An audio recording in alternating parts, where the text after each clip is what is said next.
Fala galera, professor Arthur Damasceno na área. Voltamos para continuar essa nossa primeira parte, né? Ainda tratando do judiciário.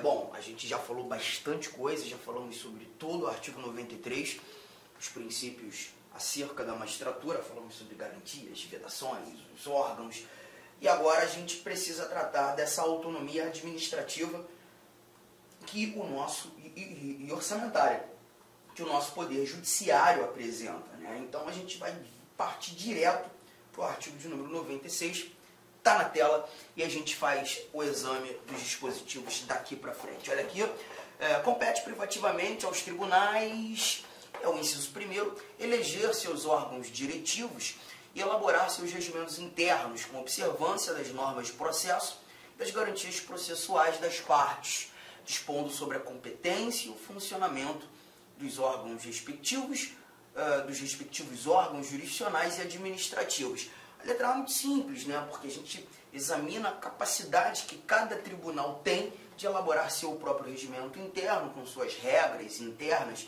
de organização e funcionamento, inclusive estabelecendo as competências dos órgãos que nós teremos dentro desse tribunal. As competências das câmaras, as competências do órgão especial, que a gente conversou no bloco anterior, as competências administrativas, que também serão exercidas por esses órgãos, não apenas as jurisdicionais, todos esses valores internos de organização e estruturação competirá aos próprios tribunais a montagem, a organização, né, o desenho, a arquitetura. Letra B, organizar suas secretarias e serviços auxiliares e os 2 juízos que lhes forem vinculados, velando pelo exercício da atividade correcional respectiva. Então, além de tratar das questões atinentes ao próprio tribunal, a gente também leva em consideração juízos de primeiro grau, juízos de primeira instância, que são vinculados a esses mesmos tribunais. Letra B, também bem tranquila. A letra C é prover na forma prevista nesta Constituição os cargos de juiz de carreira da respectiva jurisdição, os concursos públicos de provas e títulos, para o ingresso na carreira da magistratura, conversamos como funciona esse ingresso na carreira, propor a criação de novas varas judiciárias, essa proposição se dá por meio de projeto de lei, né? Então ali a apresentação ao Poder Legislativo respectivo para a criação de novas varas, prover por concurso público de provas ou de provas e títulos, obedecido o disposto no artigo 169, questões orçamentárias, parágrafo único, os cargos necessários à administração da justiça, exceto os de confiança, assim definidos em lei. Então a gente verifica aqui os concursos públicos para serventia em geral, os técnicos judiciários, analistas, oficiais de justiça, enfim, todos aqueles cargos atinentes à administração da justiça, exceto os de confiança, porque esses serão preenchidos, em regra geral, de forma ad nutum, né? Demissíveis ad nutum, aquele cargo de livre nomeação, livre exoneração. Então, estes nós não teremos ali a necessidade de concurso. Letra F, conceder licença, férias e outros afastamentos a seus membros e aos juízes e servidores que lhes forem imediatamente vinculados. Tranquilaço. Agora a gente já parte para o inciso segundo, né? O inciso primeiro, aos tribunais em geral. O inciso segundo, ao Supremo Tribunal Federal, aos tribunais superiores e aos tribunais de justiça, propor ao Poder Legislativo respectivo, mais uma vez observado o disposto no artigo 69, né? A letra A, alteração do mínimo de membros dos tribunais inferiores. Então aqui, por exemplo, no meu estado, lá no Rio de Janeiro, até pouco tempo nós tínhamos 180 desembargadores.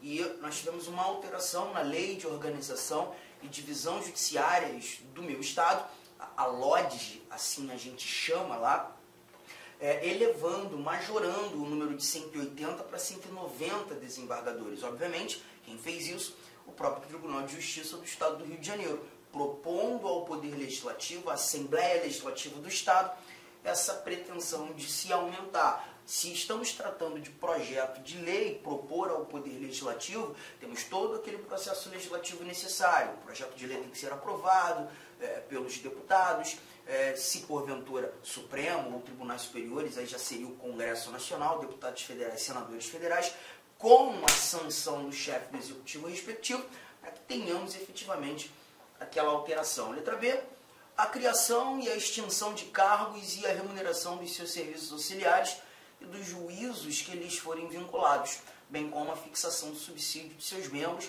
e dos juízes, inclusive dos tribunais inferiores onde houver. Aqui a gente está falando tanto da criação da extinção de cargos, as remunerações respectivas, questão administrativa, e também tratando do subsídio dos membros. Quando lendo membros, nós estamos falando dos magistrados, né? Dos desembargadores, dos ministros. Lembramos bem, inclusive, que no último ano do mandato do Temer, logo após as eleições em 2018, o Poder Judiciário, Supremo Tribunal Federal, quando apresentando a proposta orçamentária, e nós conversaremos sobre essa questão orçamentária no artigo 99, ali naquela proposta apresentou a majoração do subsídio dos ministros do Supremo Tribunal Federal. Salvo engano, era de 33 mil e alguma coisa para 39 mil e alguma coisa. Ali fora apresentado ao Poder Legislativo, né?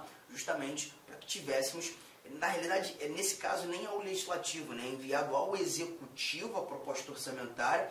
O Executivo reúne tudo para justamente apresentar essa proposta ao Legislativo, a proposta, né, a lei orçamentária anual, nesse caso seria até a lei de diretrizes orçamentárias, né, apresentando ali para que no primeiro semestre tenhamos todas aquelas regrinhas estabelecidas e garantidas e aprovadas pelo nosso Congresso, pelo Poder Legislativo. Letra C, a criação ou extinção dos tribunais inferiores.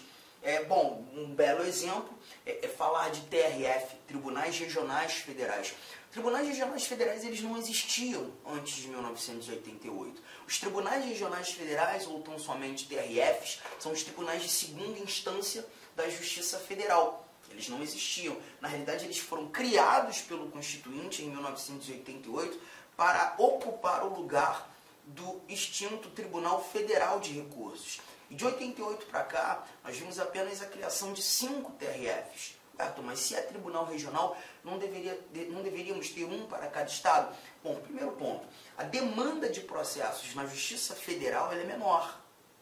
Ela é menor frente àquilo que temos nas justiças estaduais.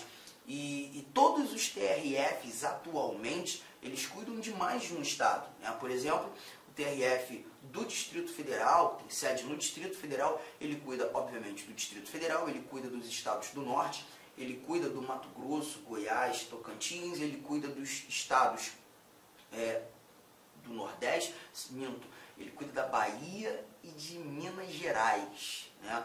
O restante do Nordeste acaba sendo tutelado pelo TRF que tem sede em Pernambuco.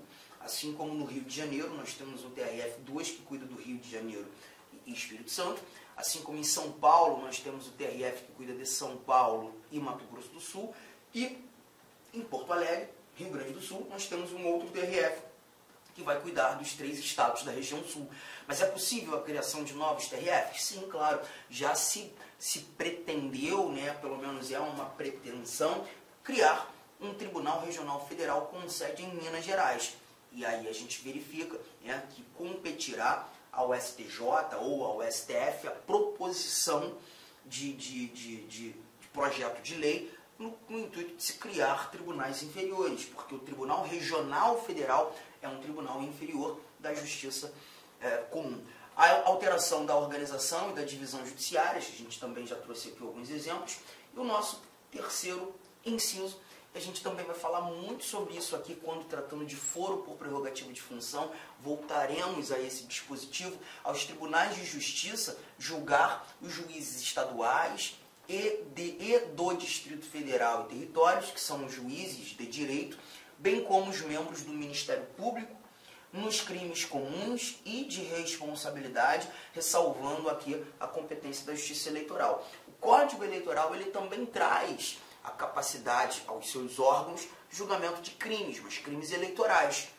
E quando o Constituinte, em 1988, na Constituição, ressalvou a competência da Justiça Eleitoral, é porque buscou recepcionar aqueles valores que estão lá no Código Eleitoral. Arthur, não entendi essa parte. O Código Eleitoral, gente, ele é mais antigo que a Constituição. O Código Eleitoral, ele nasceu em 1965, é a Lei 4.737 de 1965. Por isso se porventura informações anteriores à Constituição de 1988, informações inclusive apresentadas no Código Eleitoral, contrariam informações da nova Constituição, essas informações contrárias do Código Eleitoral não são recepcionadas, ou não foram recepcionadas. Mas quando a Constituição ressalva essa competência da Justiça Eleitoral já existente, está entendendo que não, aquilo que já tinha sido previsto na legislação eleitoral está valendo. Então aqui a gente percebe que se os juízes de direito, os membros do Ministério Público do Estado, do Distrito Federal, praticarem crimes eleitorais, eles serão julgados não no TJ desse Estado, mas sim na Justiça Eleitoral. Nesse caso, teríamos o TRE competente para julgar. 97 eu vou deixar por último, vou conversar daqui a pouco com vocês. Esse aqui dá um pouco mais de trabalho. E o artigo 98 a gente já mata agora. Vou voltar daqui a pouquinho. 98 diz que a União, no Distrito Federal e nos territórios, e os Estados criarão, primeiro inciso, juizados especiais, providos por juízes togados ou togados e leigos, competentes para a conciliação, o julgamento e a execução de causas cíveis de menor complexidade e infrações penais de menor potencial ofensivo. Já vou começar a trabalhar essa primeira parte aqui. Essa primeira parte nos mostra juizados especiais que terão a oportunidade de exercer jurisdição, por óbvio, mas para processos menos complexos. A gente até viu aqui, ó, causas cíveis, esfera civil de menor complexidade, e quando nós tratamos dessa menor complexidade, por exemplo, nos estados, nós temos aquelas questões cujo valor da causa não ultrapassa 40 salários. Infrações penais de menor potencial ofensivo. Estamos tratando de crimes, mas aqui aqueles crimes cuja pena não ultrapassa 2 anos, a pena privativa de liberdade. Legal? Então, a gente percebe já de imediato que o juizado especial ele não vai julgar qualquer tipo de lide ou de litígio. São aquelas causas cíveis de menor complexidade. Estas tramitarão no juizado especial civil ou nos juizados especiais cíveis, e as infrações penais de menor potencial ofensivo, essas tramitando nos juizados especiais criminais. Providos por juízes togados, que são aqueles efetivamente concursados, concurso público de provas e títulos, como vimos em bate-papos anteriores, ou leigos. Esses juízes leigos são, na realidade, não deixa de ser um concurso, mas um concurso interno, tá? Justamente para que aqueles indivíduos exerçam também a atividade jurisdicional. Todavia, as decisões que serão proferidas por estes juízes leigos precisam ser homologadas pelos togados, tá? Mas eles ali auxiliam no exercício jurisdicional.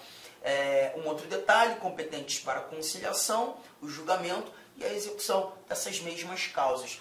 Temos aquela audiência de conciliação, primeira audiência justamente no intuito de se evitar o exercício jurisdicional. Caso não ocorra aquele acordo, nós teremos a instrução, a audiência de instrução e julgamento, que a gente costuma chamar de AIJ, né? Mediante procedimentos oral e sumaríssimo. Um procedimento sumaríssimo é aquele muito mais célere, onde se resolve tudo ali naquela audiência, né? A defesa podendo ser ali articulada de maneira oral, a fala daquele que acusa, daquele que provoca também, permitidos nas hipóteses previstas em lei, a transação, e aqui a gente está falando de transação penal, né? A alteração, a comutação daquela pena privativa de liberdade por uma pena restritiva de direitos, ou uma prestação alternativa, né? O julgamento de recursos por turmas de juízes de primeiro grau. Esse ponto é importante. Por que esse ponto é importante? Porque, perceba, quando nós olhamos para esses juizados especiais, trazer aqui a justiça estadual, tá, gente? Nós temos aqui os juízes de direito, primeira instância, nós temos o Tribunal de Justiça, segunda instância, já falamos isso, aqui onde atuam os nossos desembargadores, mas o juizado especial, ele está aqui. Você vai ter os juízes de direito, exercendo as audiências de conciliação, instrução e julgamento, e também, nem vou botar aqui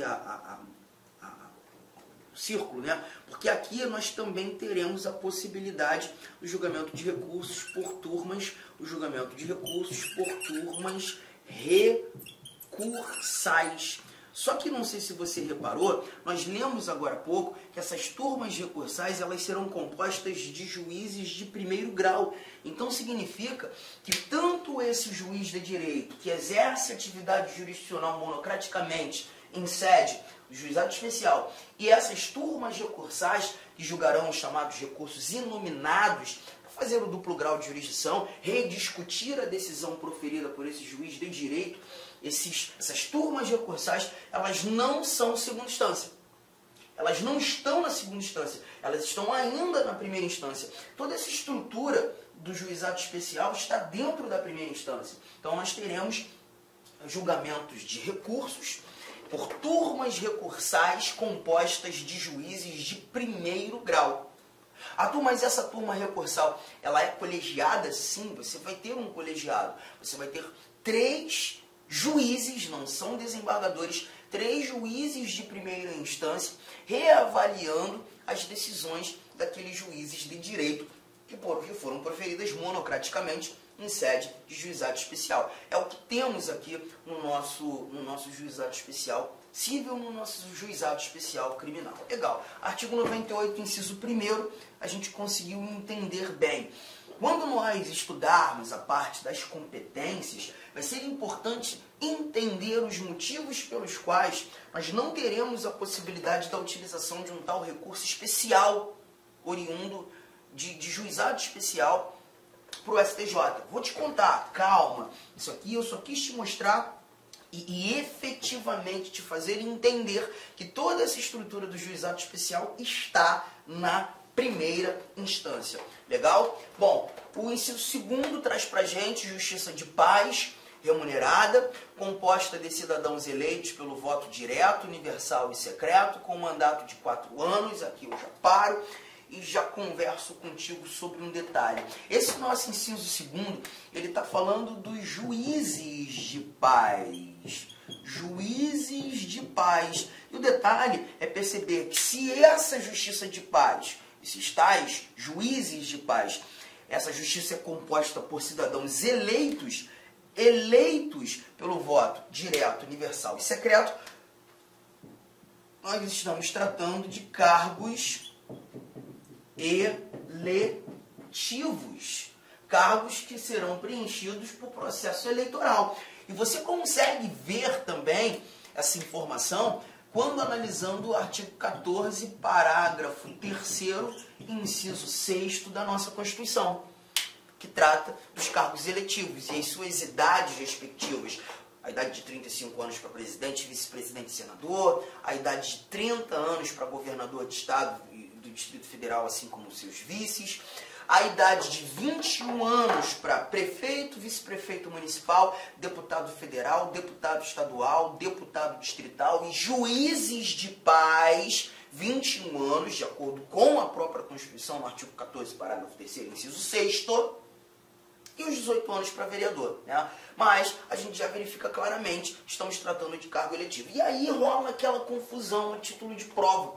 Porque muito candidato, muitas vezes, quando se depara com uma questão afirmando que o cargo de juiz de paz é um cargo eletivo, o cara pensa assim, olha para o teto daquela sala e pensa, ué, mas eu nunca votei para escolher juiz de paz. Como é que eu posso entender o cargo de juiz de paz como um cargo eletivo? Se eu não vejo eleições, pois é, aí você tem que tomar um certo cuidado. As eleições para a escolha dos juízes de paz ainda não foi regulamentada, ainda não foram, né, as eleições, ainda não foram regulamentadas pelo Congresso Nacional. Não se esqueça que compete privativamente à União legislar sobre direito eleitoral. Isso está lá no artigo 22, competência privativa da União, inciso 1º. E justamente por ser uma competência privativa da União, o Congresso Nacional ainda não regulamentou, por isso disse Congresso Nacional. E pela falta de regulamentação, os estados, muitas vezes, em seus ambientes, eles costumam, inclusive, estabelecer regras por conta dessa omissão legislativa. Bom, em muitas das leis de organização e divisão judiciária, você encontra a seguinte recomendação. Você encontra que esses juízes de paz serão designados pelo presidente desembargador daquele Tribunal de Justiça enquanto da falta de regulamentação para as eleições. Você percebe que o legislador estadual, muitas vezes, ele aponta no dispositivo daquela lei de organização e divisão judiciária a falta da regulamentação. Porque porque é necessário existir juiz de paz. Arthur, mas fazem o quê? Lê comigo. Tá aqui, ó. Além de eleitos pelo voto direto, universal e secreto, com mandato de 4 anos, estamos vendo aqui, e competência para, na forma da lei, celebrar casamentos. Ah, aquele camarada, é ele mesmo. Verificar de ofício ou em face de impugnação apresentada o processo de habilitação. Analisar se aqueles que estão na iminência de contrair matrimônio, os nubentes, estão aptos para esse instrumento, para esse instituto, e exercer atribuições conciliatórias, sem caráter jurisdicional, além de outras previstas na legislação. Esses são os juízes de paz. Tá? Deixa eu só chegar a cadeira um pouquinho para cá, para que você consiga estar aqui comigo lendo sem nenhum tipo de problema. Tudo bem? Tranquilão? E aí, chegamos ao nosso artigo de número... Ah, não, antes do 99, né? Temos dois parágrafos aqui. Parágrafo 1º. A lei federal disporá sobre a criação de juizados especiais no âmbito da Justiça Federal. Né? Então, nós também temos esses juizados especiais federais. As custas e emolumentos serão destinadas exclusivamente ao custeio dos serviços afetos às atividades específicas da Justiça. Né? Lembrar que as ações judiciais elas não são gratuitas, gente. Existe onerosidade nessas ações. Né? E quando, muitas vezes, dessa atividade, a gente vai verificar, nesse momento, e essas custas, as taxas judiciárias, elas serão destinadas à Justiça, às atividades específicas da Justiça, os serviços afetos às atividades específicas da Justiça. Nós teremos essas custas e esses emolumentos sendo destinados efetivamente, exclusivamente para isso. Cuidado com essa palavra, tá, galera? Muitas vezes esse exclusivamente é trocado por um preferencialmente e muda completamente a semântica da brincadeira. Agora sim, chegaram ao artigo de número 99. 99 diz: ao Poder Judiciário é assegurada a autonomia administrativa e financeira. Por ser um poder, tem autonomia, por óbvio. Parágrafo 1º. Os tribunais elaborarão suas propostas orçamentárias dentro dos limites estipulados conjuntamente com os demais poderes na Lei de Diretrizes Orçamentárias. Então, nós temos aqui os tribunais com a capacidade de apresentar as suas propostas orçamentárias. Os tribunais de justiça nos estados, o STF, em se tratando da esfera federal. Né? Olá, meus amigos. Inicialmente eu quero pedir licença para vocês, pois interrompi a sua aula. Mas essa aula do YouTube é uma aula demonstrativa para você conhecer aí a nossa estrutura, os nossos professores e os nossos cursos. Eu sou o professor Lac, especialista em concursos públicos. Somente em 2022 eu fui aprovado em 7 concursos públicos e a minha meta é buscar 10 aprovações por ano. Eu acho que eu consigo este ano cumprir a minha meta de aprovação. E eu estou aqui para ajudar vocês. Nós aqui da Lá Concurso estamos fazendo a melhor campanha, a campanha de melhor qualidade, mais competitiva para o concurso da Secretaria Municipal de Saúde de Cuiabá. E nós temos aí vários cursos, vou apresentar para vocês rapidamente. Nós temos aqui a opção online, todos os conhecimentos básicos, item a item, sem nenhum item fora do edital, para fechar o edital. 10 parcelas de R$ 35,00, oficial técnico de administração online 10 de 45, técnico de enfermagem 10 de 50 e apoio jurídico 10 de 50. Detalhe, esses cursos nossos online não é aquele transmitido em sala de aula que o cara grava. O nosso não. O nosso é gravação em estúdio com excelente qualidade de áudio, de imagem e de iluminação, claro, também de edição. Tem presencial? Tem presencial. Professor, esse presencial é transmitido ao vivo? Sim. Ah, professor, me adapto mais aí à metodologia de presencial. Não tem problemas. Ele é transmitido ao vivo. Nós temos aí, né? Conhecimentos gerais, todos os cargos. Tem uma promoção aqui bacana. Para quem se matricular até o dia 23/9 vai pagar 10 de 50 reais. Quem se matricular depois do dia 23, 10 de 75, e a turma presencial Conhecimentos Básicos, iniciando dia 4 de outubro. Tem técnico de enfermagem? Sim, temos técnico de enfermagem também. Mesma coisa, tem a promoção aí, dia 23/9, paga 10 de 70, após o dia 23 do 9, paga 10 de 120, e o início da turma começa no dia 4 do 10, né? E claro, a nossa luva de ouro aí, tá certo? O nosso produto master aqui, que é a turma VIP. Essa turma VIP tem todo um diferencial, onde eu, professor Lac, coloco toda a minha experiência e dedicação. Só de conhecimentos específicos são 15 aulas minhas.